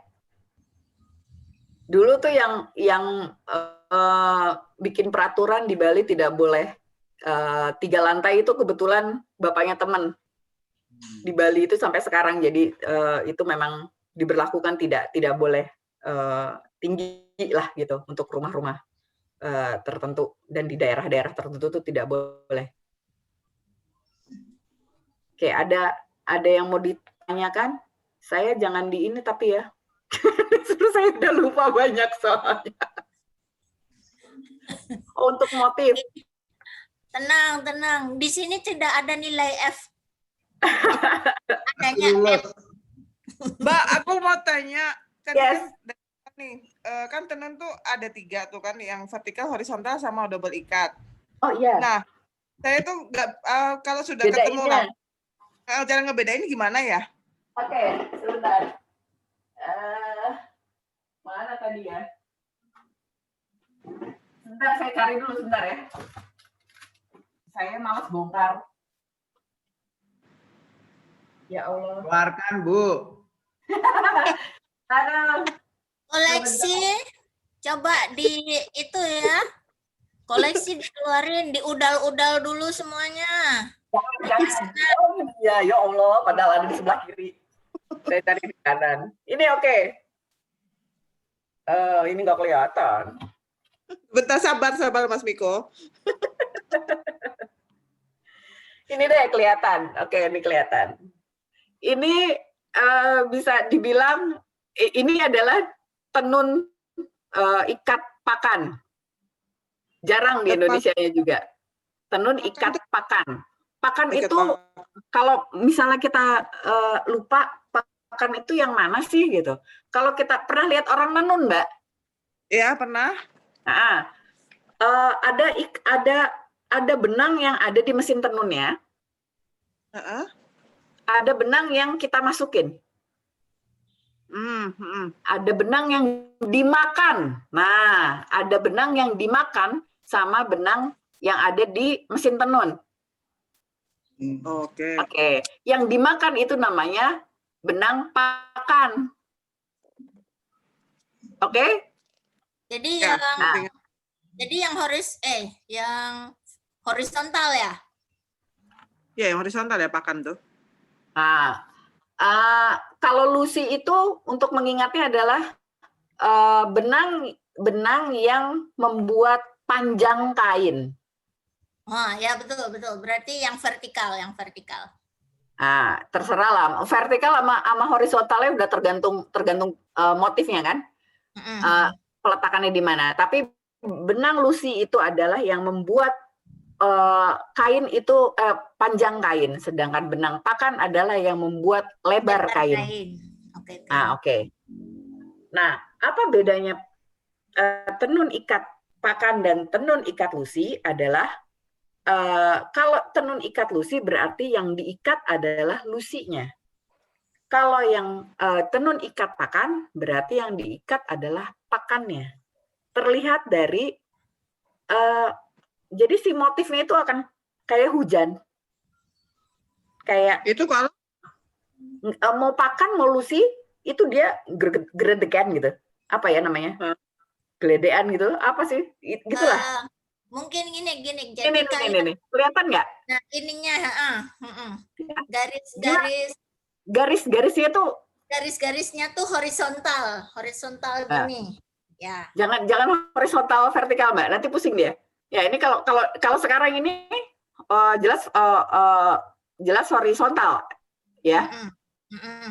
Dia nggak rapih di horizontalnya. Ya. Di arah lebar kain, maka dia adalah tenun ikat pakan. Tapi kalau maaf, ini saya malas bongkar. Tapi kalau misalnya kita menemukan di panjang kain, maka itu adalah tenun lusi, ikat lusi. Jadi antara horizontal dan vertikal itu tergantung motif dari kainnya. Tapi yang kita ingat adalah benang lusi adalah yang membuat panjang kain, benang pakan adalah yang membuat lebar kain. Jadi kita lihat, oh kalau dia ini lebarnya, ini kan lebar nih. Dan dia nggak rapihnya di kanan ke kirinya. Betul, bukan ke atas ke bawah, tapi ke kanan ke kiri. Itu adalah tenun ikat pakan. Itu Ini kayak yang orang kita lihat. Inggris nih kita, jadi agak-agak kepiar-kepiarnya gitu, ke kanan ke Iya. kiri berarti benang pakan, ya kan? Ikat Nah, pakan. Kalau mm-mm. Ke kepiarnya atas ke itu ke atas ke bawah. bawah berarti itu tenun lusi gitu we toh? Yo. Berarti Ah, tidak oke. itu tidak bisa menentukan bahwa ini pakan atau lungsi ya Mbak? Dari Bisa. motif bisa juga. Motif, kalau motif nggak bisa. Yang bisa menentukan pakan lungsi atau pakan itu ya dari panjang dan lebar kain. Jadi Berarti kita harus benang lusi itu yang ada di mesin. Oke. Terima kasih ilmunya. Sama-sama. Ada lagi? Jadi kalau double ikat itu benar-benar rapi di horizontal maupun vertikal gitu ya Bu ya? Apa ya? Betul. Dan dia harus bertemu di tengah. Geser dikit, kesananya bubar. Nah, ini berarti kayak matematika orangnya itu harus ini ya. Oh ya. Mas Ganda mau belajar matematik ta? Penenun itu adalah orang yang paling jago matematika tanpa disadari. Mbak, tapi background pendidikan mereka gimana Mbak? Apakah termasuk yang cukup berpendidikan atau mereka biasa-biasa aja penenun ini biasanya? Untuk background. Berat nih saya ceritanya. Oke. Sampai kalau sekarang alhamdulillahnya sudah banyak anak-anak yang mempunyai pendidikan yang tinggi, cukup tinggi. Ada yang sudah banyak mereka berkuliah, entah itu di UGM, entah itu di Denpasar ataupun di mana, mereka kuliah. Ada yang kuliah, tapi banyak juga yang masih cuman sampai SMP dan SMA. Nah, ketika anak-anak yang berkuliah, yang kuliah sampai sekarang sudah ada yang S2 juga, ketika mereka sudah memasuki jenjang S1 dan S2, itu mereka sulit kembali ke desanya.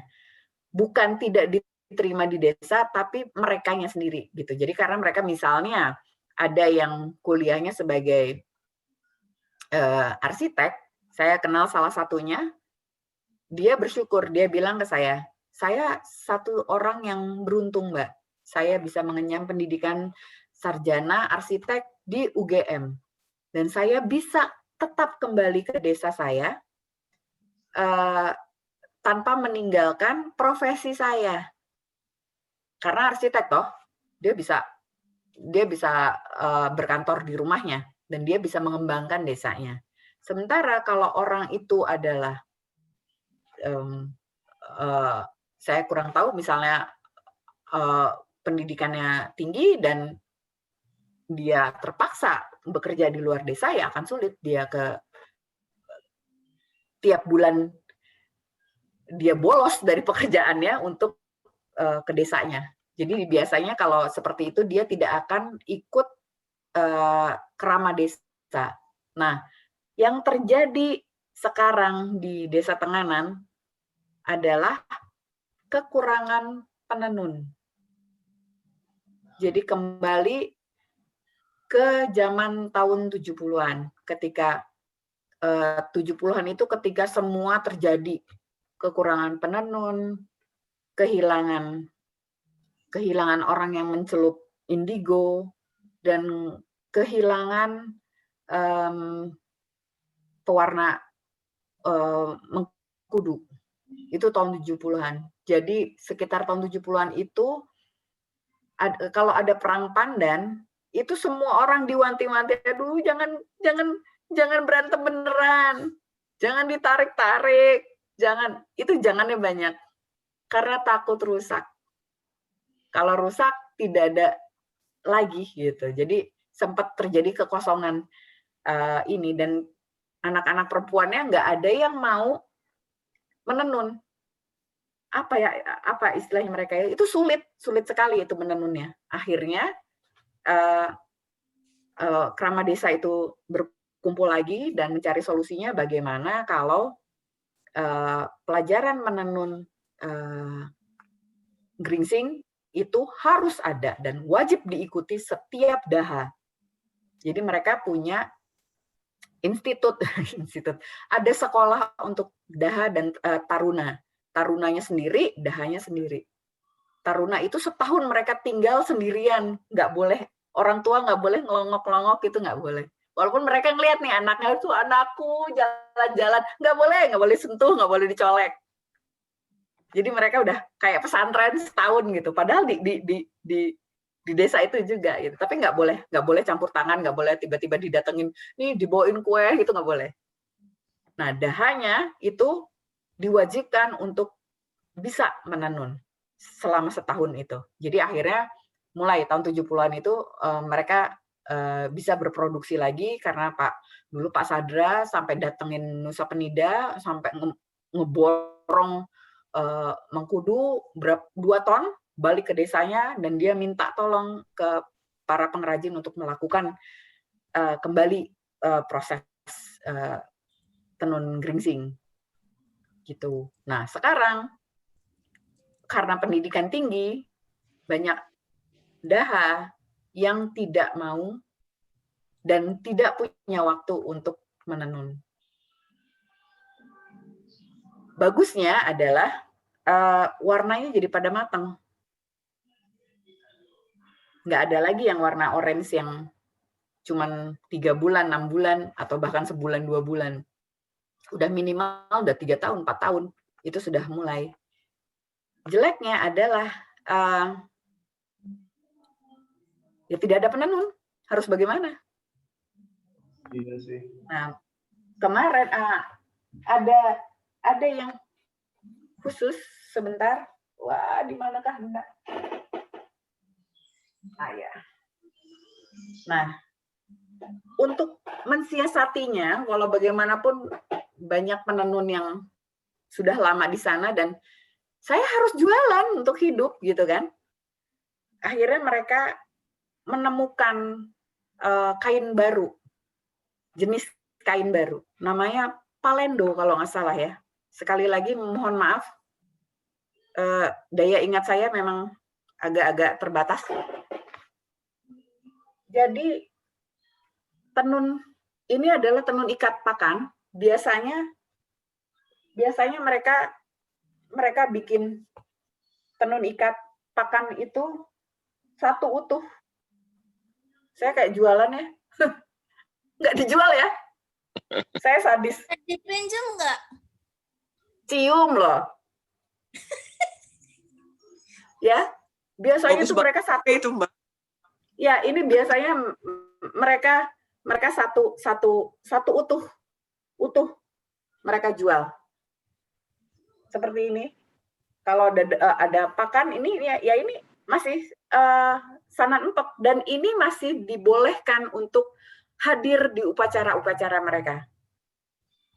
Oh. Lalu tibalah ketika tidak ada yang menenun karena sulit, dan mereka bantai tenun ikatnya mereka. Hanya sebagian kecil. Jadi di sini hanya ada beberapa tenun ikat di sini. 1, 2, tapi dibantai ini, dan ini nggak satu motif, sisa benang aja, dan ini gampang. Ya yang lainnya cuma warna-warni doang. Saya juga sambil merem bisa, bohong banget. Ya. Jadi itu tetap pakan ya, tenun pakan ya. Ya, dan ini dijual. Ya sekarang yang lagi laku di mereka adalah yang ini, si Palendo ini. Murah, meriah. Berapa? Tapi jangan ditanya. Poho, kayak ntar ditanya deh, ini mah beneran poho. Begitu. Ini banyak yang romeng loh, ulah poho-pohoan. Lupa. Yes. Wadaw, lupa. Ini pada sudah ditunggu-tunggu. Nggak, gini, kalau mau ini nanti saya coba tanya teman-teman saya lagi. Kadang-kadang mereka suka nyoleknya gini, Mbak diambil tenunanku, aku harus bayar uang kuliah, aku harus beli susu dan lain sebagainya. Itu kadang-kadang saya suka pusing. Nanti kapan-kapan kalau ada lagi yang nyolek saya, nanti saya teriakin, Mbak Yuni ini ada, ini tolong kasih tahu yang lain gitu kali ya. Ya, laksanakan. Ya, Bu Nurul. Ini Yes. waktunya sudah mendekati jam 3. Boleh. Ini sebelum Bu Nurul closing statement, kita mau foto dulu ya, Bu. Boleh. Skating aku ndak ikut Sebentar. foto ya. Bentar, biar enak belakangnya di Ya, ya sebentar nih saya. Tapi kayaknya ini harus kita kasih sesi satu lagi deh, kayaknya nggak ini, kurang kayaknya. Ya, nanti Masih banyak yang pengen ditanya kan? Tanya cuma 2 jam Pak Mas Gading. bisa. Ya. Angkor. Apa? Tambah waktu. Nah, ya nanti next time kita sesi lagi sama Bu Nurul. Ya, next ini deh. Ya. Ini harus 2 minggu sendirian kok. 2 minggu tuh tiap hari. Ternyata sangat panjang bahasanya. Sebentar. 4 minggu. Yang lain pada gak nongol. Silakan Saya semua. nggak nongol ya, soalnya saya tadi baru habis Belum mandi mandi ya? di prokes. Udah. Santai. Mas Gading tadi ada pertanyaan di grup chat deh tadi. Ada yang belum dijawab kayaknya. Saya nggak bacain loh. Iya. Nah, Tanya ini Mas dari Gading. Mbak Cynthia, Mbak Oh, Cynthia tuh. Oh iya. Apakah Saya nggak baca itu. Soalnya yang eksklusif buat warganya karena terbatas kesakralan dipakai acara internal sendiri, atau kain tersebut dapat dibeli di Tenganan Gringsing saja, Bu? Itu pertanyaannya sih. Gimana nggak dengar? Sebentar. Ini saya lagi nyari juga. Ya, kita Dari foto Mbak dulu ya Cynthia. sebentar, saya screenshot. Ya. Ayo, 1, 2, 3. Oke, 1, 2, 3. Oke. Sudah. Sebentar, Bu. bagian setting itu soalnya bagian kelakuannya anak-anak duduk belakang itu loh. Jadi pertanyaannya Bu Cynthia, apakah kain gringsing menjadi kain yang hanya eksklusif untuk warganya karena terbatas oleh kesakralan dan hanya dipakai pada acara-acara internal sendiri? Dan apakah kain tersebut hanya dapat dibeli di Tenganan Gringsing saja? Ya, oke. Tadi kan saya udah cerita. Jadi kain ini, Kela ini ada mulai. Pertanyaannya apa tuh? Ujian tesis ini. Bukan, ini. Ini arah-arah emburi wis males. Kan aku masih aktif yo. Sawat-sawatan ya Mbak Yuni. Jadi kain Mbak kain Yuni duduk ini, depan itu. kain ini walaupun sakral tetap bisa dibeli sama siapapun. Apakah harus dibeli hanya di Tenganan Pegeringsingan? Jelas tidak. Banyak sudah orang yang membeli dan langsung jualan lah gitu, udah sudah mulai banyak. Tapi ya kita nggak tahu apakah itu ya itulah sales atau pengumpul apa ya istilahnya ya. Yaitu apakah yang harus ditanyakan itu adalah itu benangnya benang apa, berapa tahun, motifnya motif apa, seperti itu sih. Jadi kadang kalau misalnya yang murah memang jika tenun benang lusi dan benang pakannya yang dibikin bukan dari benang Bali. Tapi kalau misalnya baik lusi maupun pakannya itu dari benang Bali, biasanya harganya bisa 2 kali lipat. Kalau misalnya tadi saya lihat sekilas berapa kisaran harganya, ya itu ya, oke. Kalau yang ini saya harganya udah campur nih ya. Waktu tahun 2014 untuk yang kita ngomongin benang Bali semua ya. Untuk benang Bali salan entok yang paling kecil, kalau dia ukuran dia lebih cuman sekitar 3 bulanan di celupnya, itu mereka jual 2014 ya, dijual antara ada yang 750, ada yang 800, sekitar segitu, 900-an lah gitu. Tapi kalau untuk yang di atas, ya udah ngomongnya udah tahunan, 3 tahun, 4 tahun, 5 tahun, itu minimalnya sudah 1,7 apa 1,7 sampai 2,5 juta. Itu masih yang sanan empuk ya? Heeh, yang kecil, pendek. Kecil pendek, aduh, sedih. Perih. Perih lah pokoknya. Mendingan nyicil aja lah gitu lah. Kalau dikasih, kalau enggak ya makanya kenalan. Oke, terus kalau untuk yang tadi yang agak besar, wayang 250 juta. Waduh, aku nggak berani kalau wayang, nggak berani nyolek. Tahun 2014 aja yang paling murah itu 30. Buset. Paling murah itu 30 juta. Ada lagi kalau yang 4 likur itu kalau yang biasa, maksudnya yang 3 bulan dan benang Bali udah di atas 2,5. Kalau yang nggak benang Bali gimana? Lebih murah. Nah, misalnya dua-duanya udah bukan benang Bali, itu jatuhnya lebih murah dan lamanya, misalnya cuma 3 bulan. Kalau yang sanan empek, ya bisa 500 dulu ya. Kalau sekarang saya nggak tahu. Kalau yang 4 likur dan jadi kita cari nih yang pokoknya yang penting punya. Yang 4 likur mungkin sekitar dulu tuh 1,2. Kalau sekarang saya nggak tahu. Karena sekarang sudah tahunan. Mbak, nanya dong, Yes. apakah kita bisa secara cepat gitu ya mengenali jika tenun geringsing itu menggunakan benang kapas Bali atau bukan? Nggak bisa. Oh lah. Kalau yang belum biasa nggak bisa. Bu, saya mau tanya juga, Bu. Kan itu tadi bilang kalau disimpan lama warna itu akan semakin menua. Yep. Ya. Jadi saya beli nih yang 3 bulan terus saya simpan lama itu kan akan menua juga kan? Enggak juga.